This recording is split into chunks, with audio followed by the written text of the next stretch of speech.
My name is Lucy. When I was a little girl, I crossed the country with my family, and what adventures we had. My father wished to move to the New West, where he might engage in farming and cattle raising. My mother's friends thought it was rather hazardous for her to start on such a long journey with four little children.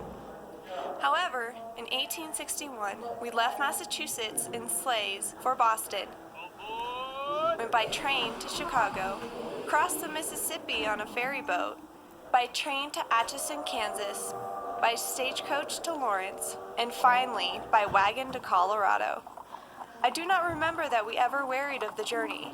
We had cards and games to occupy our attention when we were moving, and when we stopped for the night, there was always something of interest to do or see. We all had to search for firewood and for water, which sometimes was very scarce. I always enjoyed Saturday nights when we prepared to rest until Monday morning. Our food was usually soda biscuits, bacon or ham, and tea or coffee. Sweets were unknown, as were milk and vegetables. Coffee was sweetened with molasses.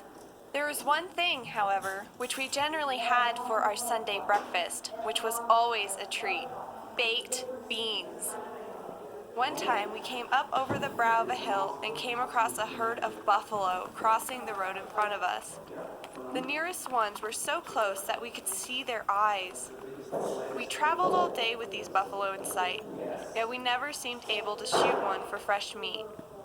We followed the Arkansas River to another river called Fontaine Giboya, Fountain Creek.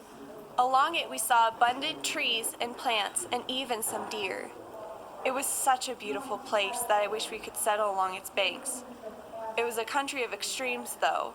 If the wind blew, it blew for 3 days at a time.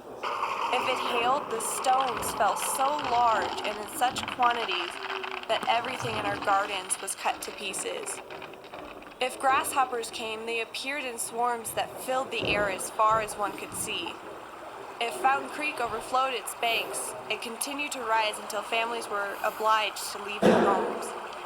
There was always an adventure in this wild land.